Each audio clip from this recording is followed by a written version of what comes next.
vamos falar de Nietzsche, uma figura muito importante aí na filosofia mais contemporânea, né? E em várias áreas do conhecimento, né? Relacionadas também à psicologia e tudo mais.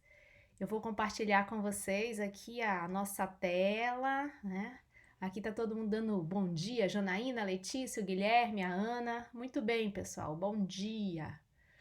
Vou compartilhar a nossa aula e a aula do Nietzsche eu dividi em duas aulas, tá bem? Então nós vamos ter duas aulas sobre Nietzsche, provavelmente porque é extensa, né? Então tem alguns conceitos bem legais e bem importantes aqui, né? Então hoje a gente vai falar dessa primeira parte. O Nietzsche está dentro do grupo da crise da razão, né? Como a gente já estudou na aula anterior, o Kierkegaard e o Schopenhauer. Então agora a gente vai continuar aí essa crítica à razão, e o Nietzsche vai ser aí agora a figura principal, né? Então nós temos nesta primeira parte 14 lições, tá? Então a gente vai contextualizar aqui o, né, a crítica do Nietzsche, né, como que ele vai se pôr, né, perante a história da filosofia. Então a gente vai fazer essa contextualização e aí vamos estudar as teorias dele, né? Então a questão da racionalidade, da crítica, a verdade racional que foi construída historicamente, né? Então ele vai fazer uma crítica a isso, vai falar sobre essa vontade de verdade que fez o homem forjar, criar uma verdade, tá? Qual é o grande motivo, né, dessa construção histórica que o homem fez, né, da racional, uma construção racional sobre, né, o conhecimento verdadeiro. E aí a crítica que ele vai fazer à metafísica, né, que é a história de um erro, e que é a crítica à dualidade. Então a gente retoma os pré-socráticos, né? O Nietzsche, ele é um filósofo que muitos filósofos atuais vão rever os pré-socráticos a partir do olhar do Nietzsche, porque ele faz um apanhado geral, né, um fichamento geral sobre a história da filosofia. E eu passei esse material para vocês em PDF, né, no início ali, quando eu dei umas aulas extras sobre Heráclito e Parmênides, né? Então eu passei esse material já para vocês, e voltando um pouco, a gente tem aí a Anaximandro, tá aqui, né? Então a origem da dualidade metafísica é trazida por Nietzsche, né, a partir de Anaximandro, e a crítica que ele vai fazer a toda essa história da filosofia, tá? E aí, seguindo aqui, né, desse caminho aí, vai abrir uma tela padrão de seleção de arquivo. Ai, gente, eu vou achar a pasta onde está esse meu arquivo. Eu não sei vou selecionar as minhas coisas começam a funcionar clicar aqui. Em abrir. Ele vai carregar aqui, olha, o nome do arquivo. Desculpa. É um tutorial meu que estava aberto aqui, mas que não é o momento agora. Se eu deixar aberto no meu eu acabo, ele acaba tocando, não sei porquê. Ainda vou descobrir onde que é esse erro, né? Como é que eu mexo no fundo e esse tutorial vem à tona. Então, seguindo aqui, né? Então ele vai identificar aqui na história da filosofia, a gente tem aqui né, Sócrates e Platão, que na verdade eles nos ensinam a morrer, porque é a desvalorização da vida. Então ele começa a explicar aí, né, o processo de decadência e a crítica dele forte à história da filosofia, que é essa desvalorização da vida, tá? Um outro aspecto importante é a questão biográfica. Ele tem um olhar, né, psicológico perante a teoria filosófica, então ele diz que ele consegue, né, a partir da teoria que o filósofo criou, perceber, né, o temperamento desse filósofo. Então é bem interessante ler Nietzsche nessa perspectiva, por isso que a área da psicologia utiliza muito Nietzsche, até pelas temáticas que ele também vai trazer, né? E aí ele vai explicar por que o homem faz isso. Um aspecto importante que a gente vai fechar a aula de hoje é sobre a crítica que ele vai fazer à linguagem, né? Que ela vai mumificar os conceitos. Então são esses pontos que nós vamos trabalhar hoje com Nietzsche, tá? Então vamos seguir aqui Deixa eu só... No processo de contextualização, né, o Nietzsche ele é um crítico da metafísica, então é preciso entender esse conceito de metafísica, né, que é, né, vamos dizer assim, a base da filosofia antiga, tá? Que é essa percepção de que o mundo ele tem um aspecto físico, né, e um aspecto para além do físico, né, que é o metafísico, que é o racional, que a história da filosofia vai valorizar enquanto mundo verdadeiro. A gente vê lá em Platão, isso está muito explícito na teoria das ideias de Platão, né, em que o verdadeiro, o real, é imaterial, né, e é, né, desse campo racional, não é do campo da materialidade do mundo, que é transitório e frágil nesse sentido. Então, o pensamento filosófico do Nietzsche, ele vai ser um instrumento de desconstrução de toda a filosofia tradicional, né? Que é a filosofia ocidental, né? Da Grécia, da Europa, enfim. Então, ele vai desconstruir, né, essa estrutura filosófica. E o que é a filosofia? É a busca da verdade. Então, ele vai destruir todas as estruturas que validam, né, o conhecimento. Então, por quê? Porque ele destrói as bases de validação desse conhecimento, né? E aí o Nietzsche ele instaura uma visão, né, poético-conceitual. Então é bem importante a gente marcar isso aqui, o que significa essas duas condições que para a história da filosofia elas são opostas, né? No sentido de que o poético, a arte, ela, né, não tem valor de verdade, né, do verdadeiro, ela me traz uma aparência, ela fala de coisas que não são importantes, então há aí um processo de, vamos dizer assim, exclusão, né, do pensamento mais artístico, né, mais emocional, né, tudo que se relaciona ao corpo emocional vai ser desconstruído aqui. Porém, Nietzsche vai retomar essa visão poética, mas ao mesmo tempo ele não vai deixar de lado toda a conceituação racional que também a história da filosofia fez até então, tá? Então as duas coisas estão juntas, ele não separa. Enquanto a história da filosofia só considera verdadeira essa estrutura racional conceitual, o Nietzsche vai considerar também verdadeira a visão poética, né? A visão relacionada aí ao sentir, né? À percepção, vamos dizer assim, dos sentimentos também, como a gente já vem falando aí desde Schopenhauer e Kierkegaard, né? E aí, né, essa concepção tradicional, né, ela vai considerar o que é verdadeiro segundo os cânones estritamente racionais, tá? Com base na razão. Então, o que é a filosofia? A filosofia, quando surge, ela é um grande marco. Que marco é esse? É o marco de que, né, agora a verdade, existe um método de se chegar à verdade, que é o método racional. Tá? Então, essa racionalidade é o que vai validar, né, as coisas enquanto verdadeiras, né? Então, essa racionalidade é o fundamento de toda a filosofia europeia do Ocidente, né? E ela se expressa pelo anseio, né, da determinação radical de uma verdade suprema. Então, veja, né? Determinação radical de uma verdade suprema. Então, que verdade suprema é essa? A verdade da razão, né? Só que o grande problema dessa estrutura para Nietzsche vai ser que essa verdade suprema posta ali, então, pelos gregos, ela se opõe ao mundo sensível. E essa oposição coloca o mundo sensível numa condição de mentira, de falsidade, de desvalor, né? Por quê?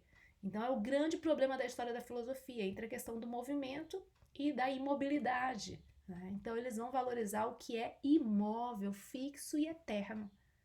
A gente viu isso em Parmênides, né? Então eles vão desvalorizar o mundo sensível, por quê? Porque esse mundo sensível ele é mutante, contingente, né?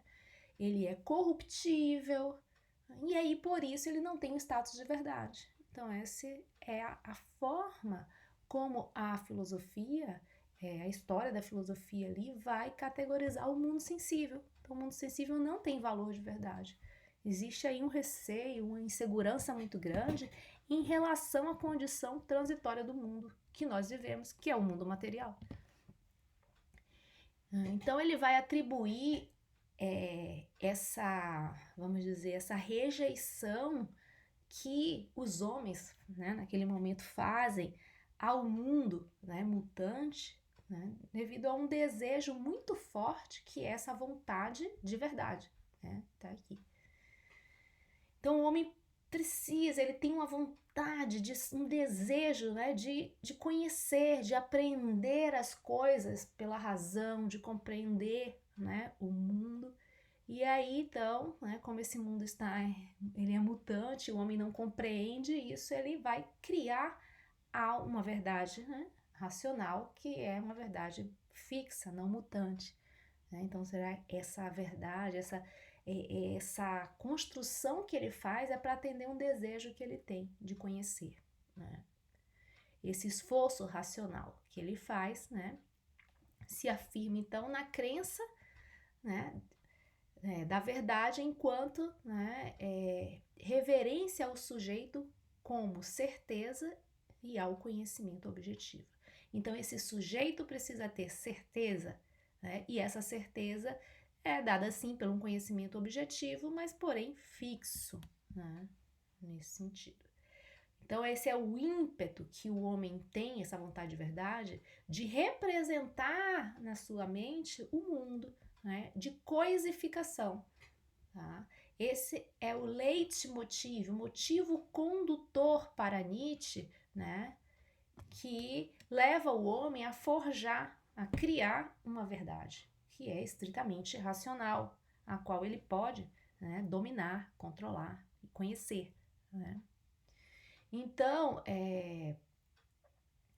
essa verdade efetivada, né, como valor, né, a partir da metafísica, né, na forma do fazer científico, se empenhou na realização de seu projeto. Ou seja, então veja, aí ele está ressaltando tanto a história da filosofia como a própria ciência. Então, o pensamento de Nietzsche vai ser um pensamento crítico, né? Ele vai criticar a filosofia, tá?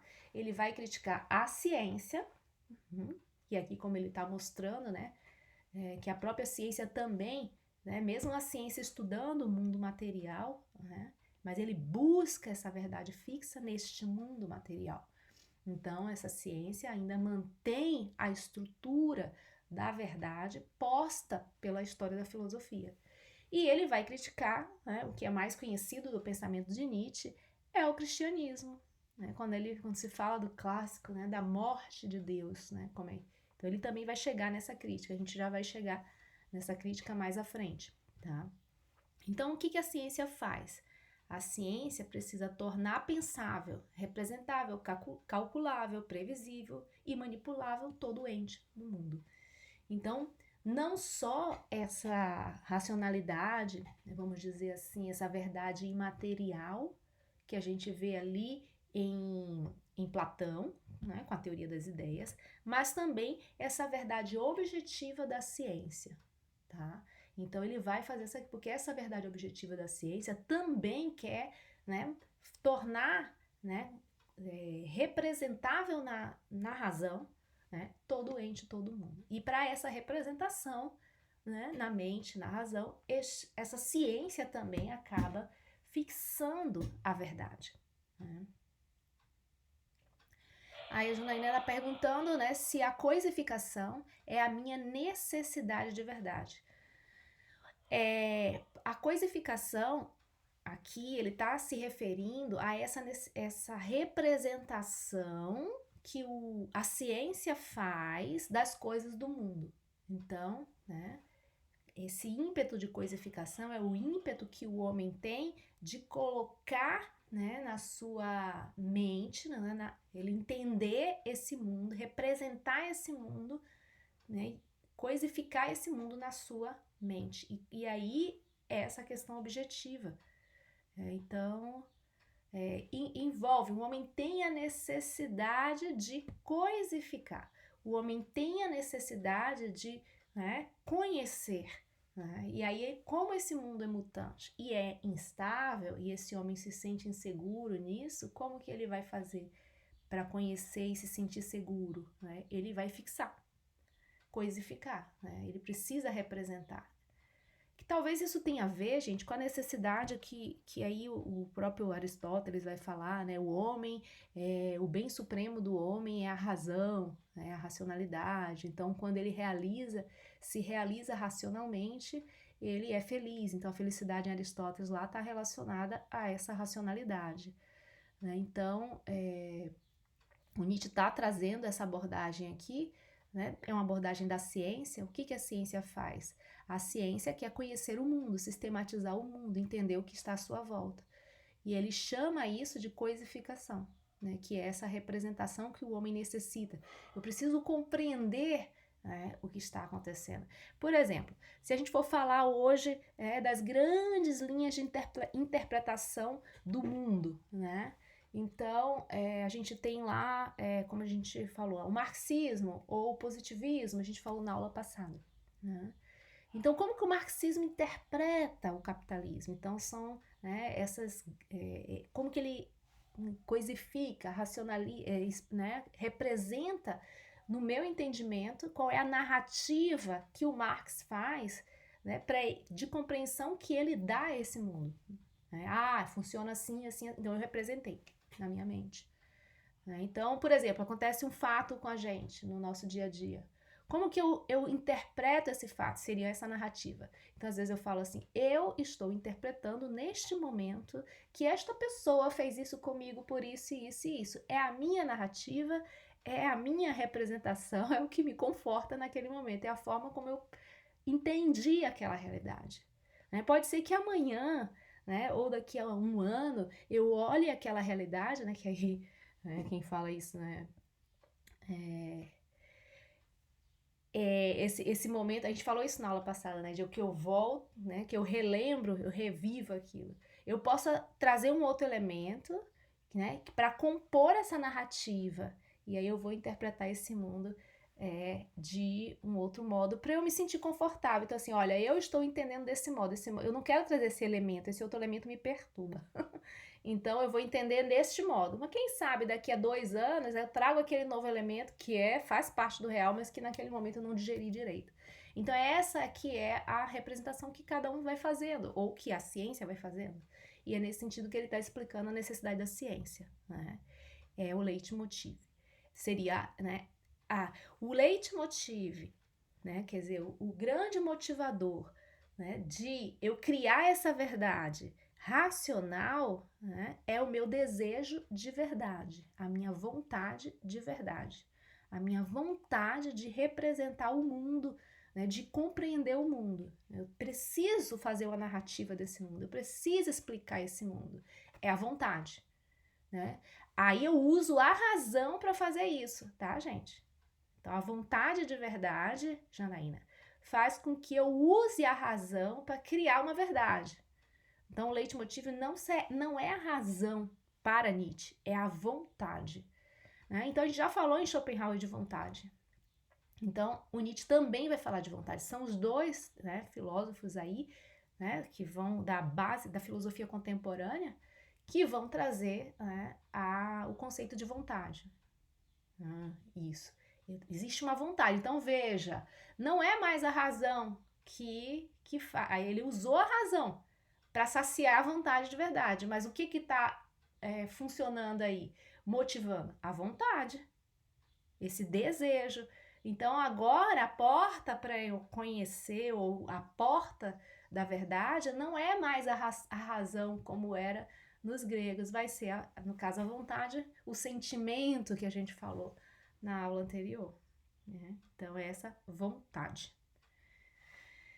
Isso, é porque a gente está muito acostumado, né, a pensar pelo aspecto sempre da razão, porque a razão, que a história da filosofia, a gente veio, né, com toda essa construção, razão, razão, razão, e agora a gente, é a crise da razão, não é a razão. Existe uma vontade maior que fez essa razão trabalhar, né, em função dessa vontade. O Caio está perguntando, prof, dá para pensar nessa disputa de narrativas que acontecem no cenário político de pós-verdade hoje? Perfeitamente, perfeitamente. Então, veja, aí você vê lá, o liberalismo faz uma interpretação de mundo, né? O marxismo, ou o comunismo, tudo, né? Faz uma outra interpretação, né? Uma outra narrativa. Todos dois, vamos dizer assim, eles querem chegar, né, a um processo de, vamos dizer, de diminuição da desigualdade. Tem um discurso desse no liberalismo, né, de que o mercado vai equalizar e vai diminuir as desigualdades sociais. Enquanto que num discurso do comunismo, né, o mercado vai aprofundar essas desigualdades. Então há um entendimento, né, diferente, né, são narrativas diferentes, né, são grandes narrativas diferentes.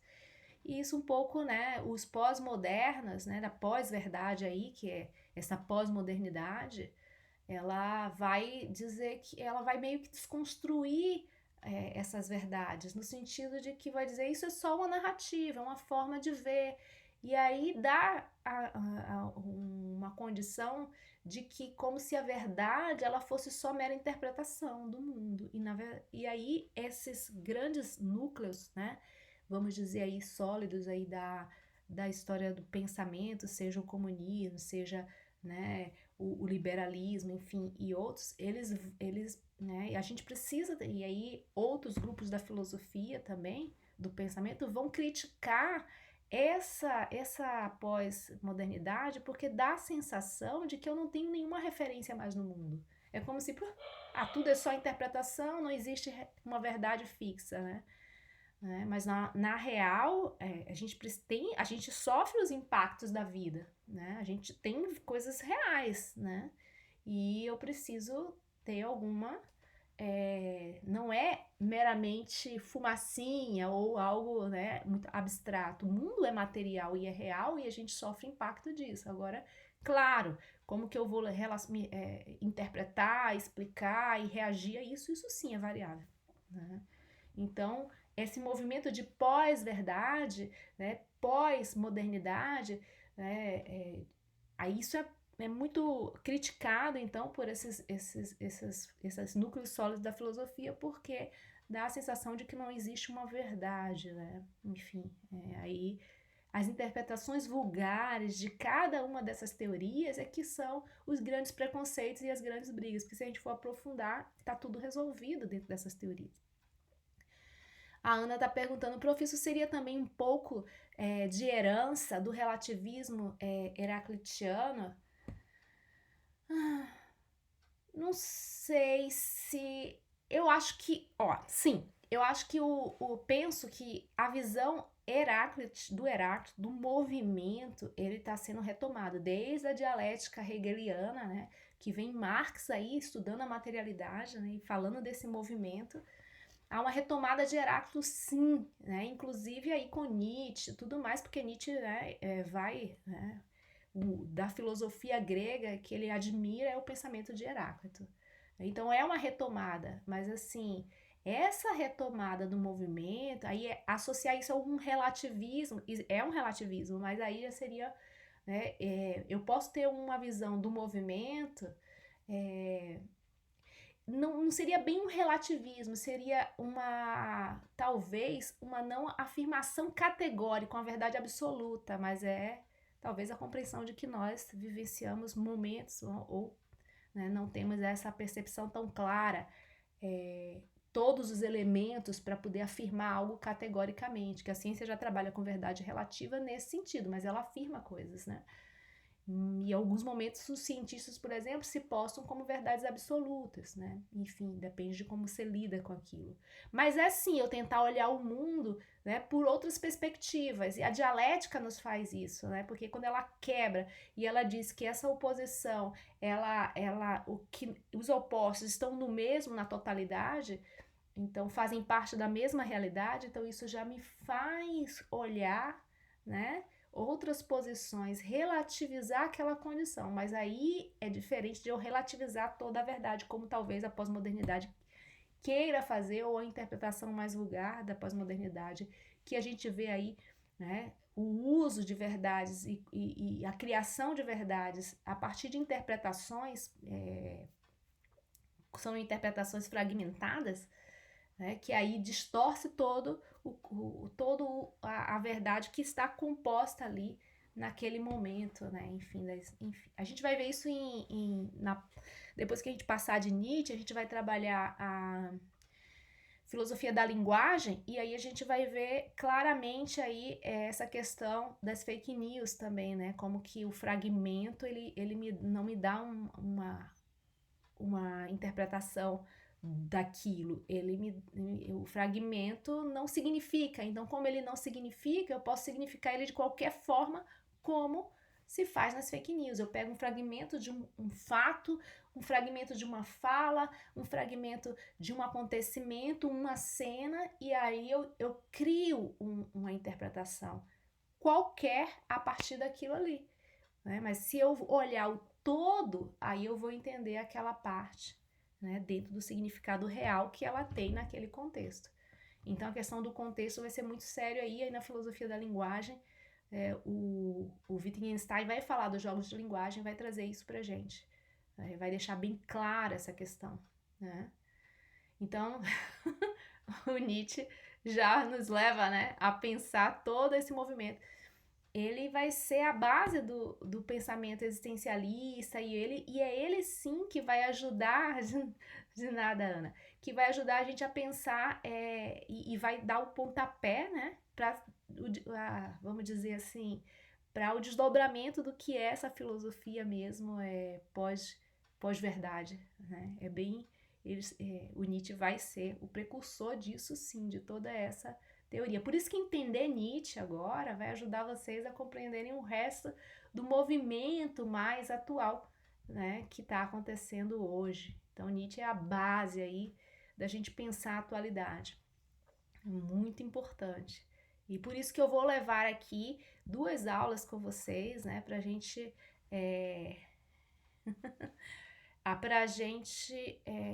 conseguir criar essa base sólida e vocês poderem seguir muito tranquilos, né, quando vocês lerem qualquer outra coisa mais contemporânea. Então essa é a crítica que ele vai fazer à ciência também, tá? Espero que vocês tenham compreendido. E aí a crítica da metafísica, né, ele usa umas palavras muito fortes. A metafísica é a história de um erro, né? Ela tornou aí, né, transformou o mundo verdadeiro em uma fábula. Essa aspas aqui do mundo verdadeiro, vocês estão vendo, né? Em uma fábula, veja, a verdade, veja, criou, né? Um conto, uma historinha, vamos dizer assim, tipo quando eu vou pegar uma criança e conto uma historinha para ela, o conto da carochinha, uma historinha, para essa criança ficar tranquila e feliz, né? E aí ela em um mundo de fantasias, que ela começa a olhar o mundo, né, a partir daquela perspectiva. Então, a razão, né, a racionalidade que ele vai, né, agora explicitar em relação à metafísica, que é essa razão que toma, né, que vai criar essa verdade, é ela que vai criar essa fábula sobre o mundo, né, vai criar uma historinha, um conto de carochinha, que ele vai chamar de castelos de areia, né, frágeis, mas é a verdade racional que o homem cria para ele ficar mais confortável, né, mais feliz, né?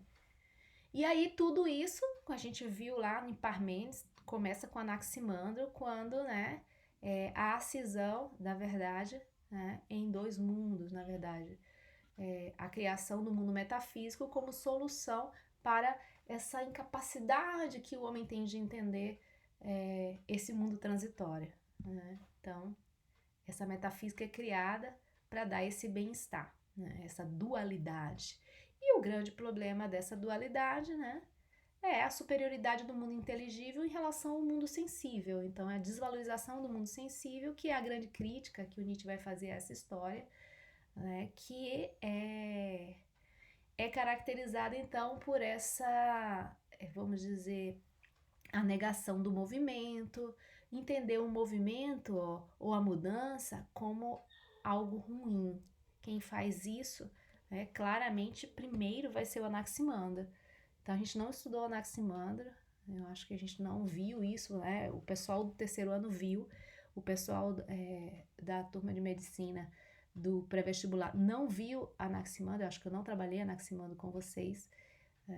Numa aula extra que suja, eu vou trabalhar com vocês Anaximandro. Essa narrativa seria a mesma coisa que os mitos gregos? Veja, talvez o Nietzsche coloque, Janaína, toda essa estrutura racional e superior e dizer assim, gente, isso é uma fábula.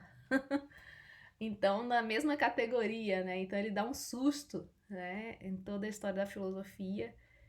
Ontem eu estava lendo um texto sobre ele, né? Ele dizendo assim, a minha sina é essa, né? O que eu estou dizendo vai repercutir por gerações, né? Tudo que é tido enquanto verdadeiro, sólido, ele não é, só que ele vai identificar, né, que é ele que está fazendo essa crise. Ele diz assim, isso vai entrar em crise. O Nietzsche já está como ali precursor, mas ele está indicando um caminho. Isso vai dar problema, isso aqui vai entrar em crise e os próximos tempos vai ser uma crise terrível, que é essa crise da razão, né? Que é o que ele... Né? Olha só como isso aqui é um conto, é uma fábula.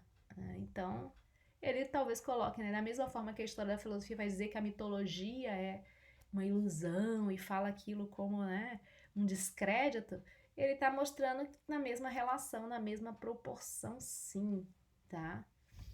Mas é para ele dar esse susto, mas esse susto ele não vai atribuir necessariamente, ele diz que ele está expondo isso, mas ele diz que é uma crise que vai estar por vir, né, na história da filosofia, né?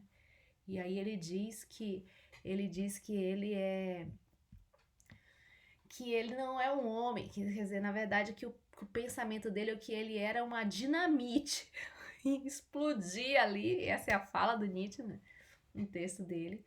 Ia explodir, né, com a história da filosofia. Esse pensamento não é ele só, mas que ele está anunciando essa crise que vai acontecer, né, por toda essa percepção que ele tem aí dessa construção forçada e essa negação da vida, tá?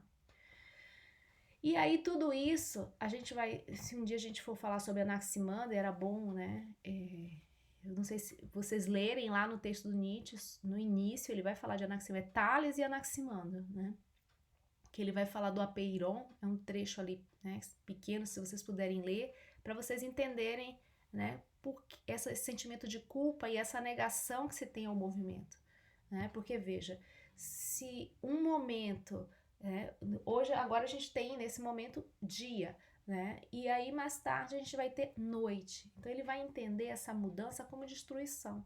Então se um destrói o outro é morte, né? É perda, igual eu vou chorar o leite derramado. Né? Então esse é o grande problema aí, né, da interpretação que o Anaximandro vai fazer do movimento, né? Como morte, como culpa. Então, se há morte, há um culpado, né? Então, esse sentimento de culpa é um grande problema. E aí, Anaximandro, para sair disso, cria o mundo racional. Ufa, aqui não tem culpa, porque aqui as coisas não morrem. Né? E aí, essa metafísica, né? Esse apeiron, né? Que é o ilimitado, infinito, indefinido, né? Ele vai ganhar uma força muito grande ali em Platão, em Parmênides, depois em Platão, e segue, tá? Então, ele aqui, ó, na leitura de Nietzsche, que Nietzsche faz de Anaximandro, segundo ele, haveria uma injustiça. Por quê? Porque a morte, né? Se morremos, é porque somos culpados do quê? Né? Então, quando Nietzsche ele tira essa condição de culpa, o que acontece? Ele tira a necessidade de alguém para salvar esse homem, que é a morte de Deus, né? Não é o que eu tô falando aqui de morte, tá? Então, mas a morte de Deus é porque ele vai criticar essa estrutura e ele vai mostrar que não há culpados, não há algo, né, que eu possa necessariamente rejeitar, não é o errado nem o ruim.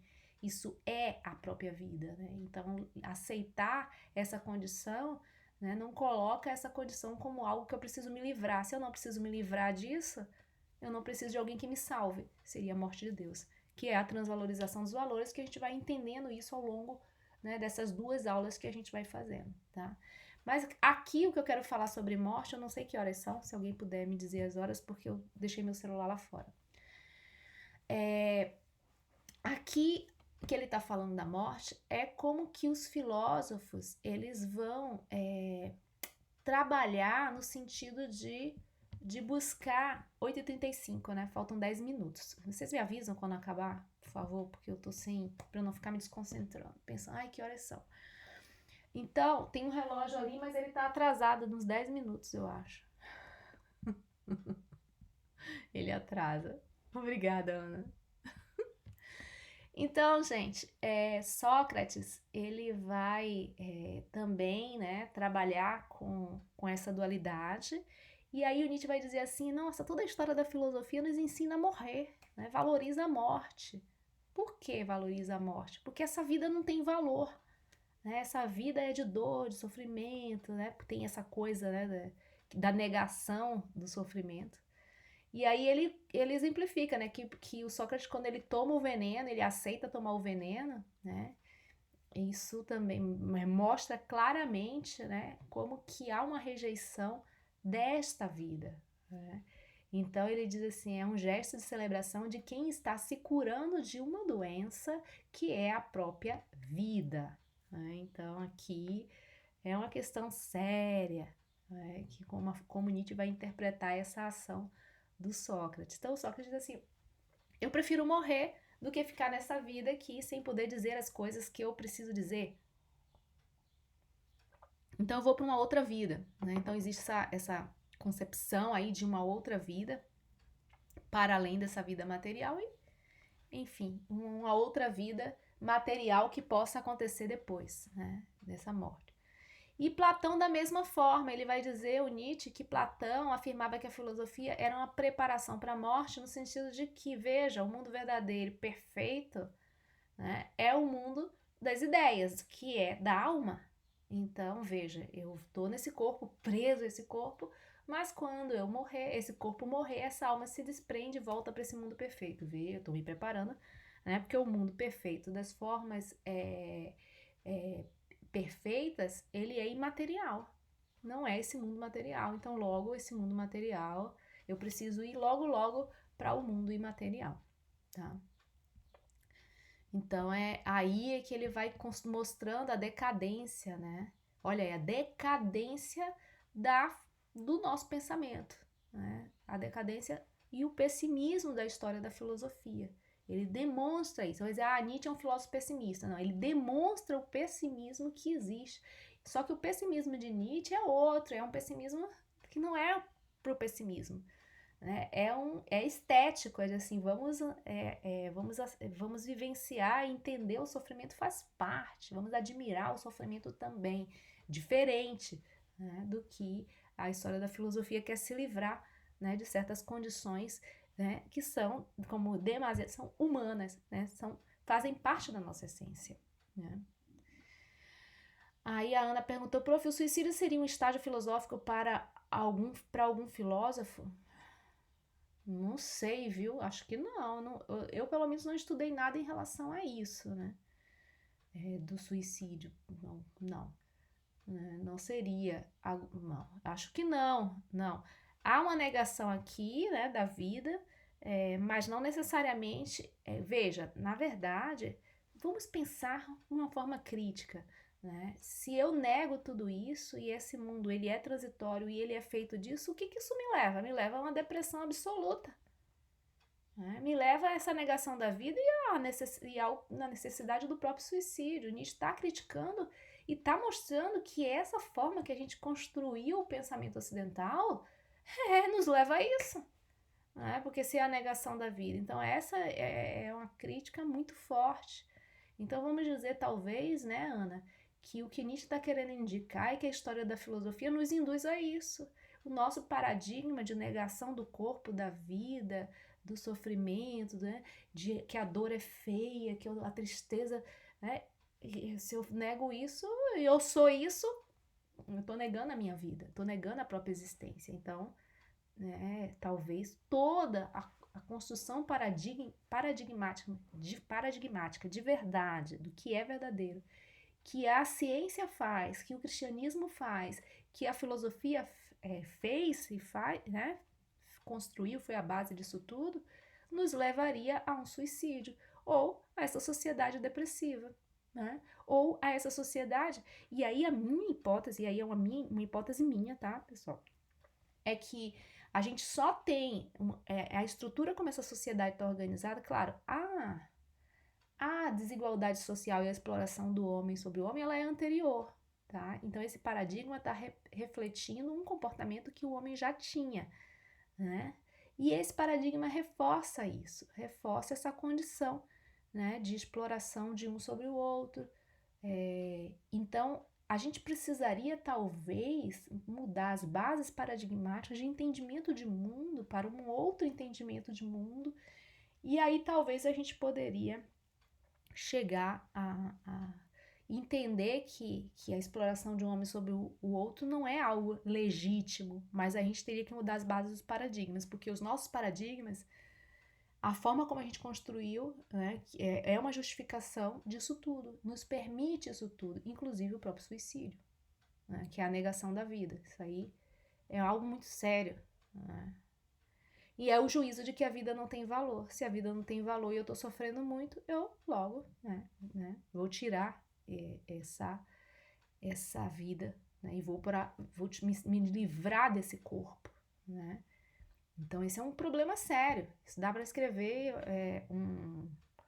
eu não vi, de repente, pesquisar quem for fazer uma tese em filosofia, estudar ou na psicologia e filosofia, até que ponto essa estrutura de paradigma valida o suicídio, né?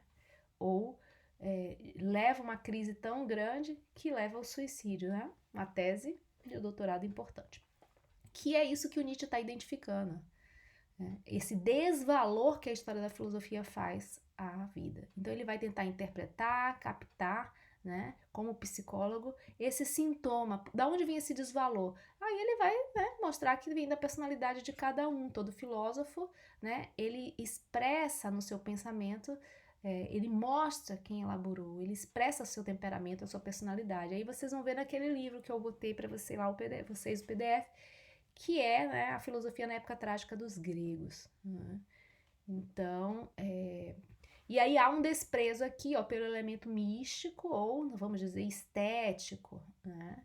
E ao mesmo tempo que eles fazem uma mitologia, como vocês colocaram aí, né? Então, a filosofia criou uma fábula também, criou um mito também de verdade racional, com base na estrutura da razão, né? Mas, na verdade, na real, não é a real do mundo, não é a real do que nós vivemos.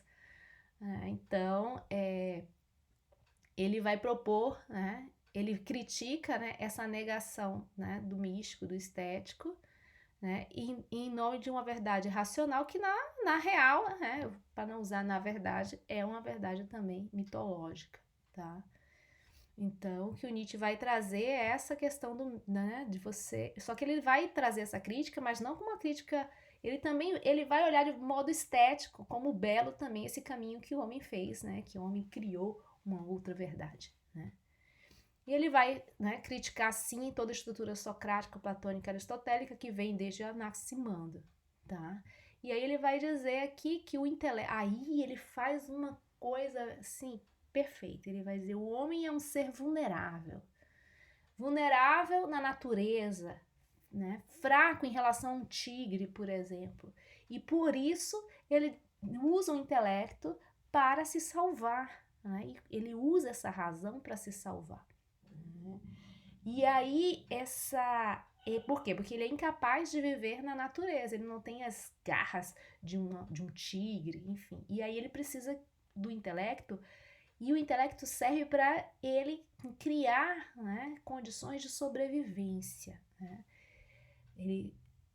Vamos ver como é que ele faz isso, né? Tá aqui, né? O intelecto é um meio para a conservação do indivíduo, né? Desdobra suas forças mestras no disfarce, pois este é o meio pelo qual os indivíduos mais fracos, menos robustos, se conservam. Aqueles aos quais está vedado travar uma luta pela existência com os chifres ou presas aguçadas, né, de um animal selvagem. Então o homem usa o intelecto para se esconder, disfarçar, como que a gente sobrevive, como que o intelecto, ele na verdade, ele serve para criar, né, disfarces. E aí ele muda, né? Então, enquanto a gente entende que a razão me dá a verdade, na verdade, na real, ela vai criar condições de fantasias para que a gente possa sobreviver. E ele admira isso, que é a beleza, então, né? A beleza, então, dessa construção.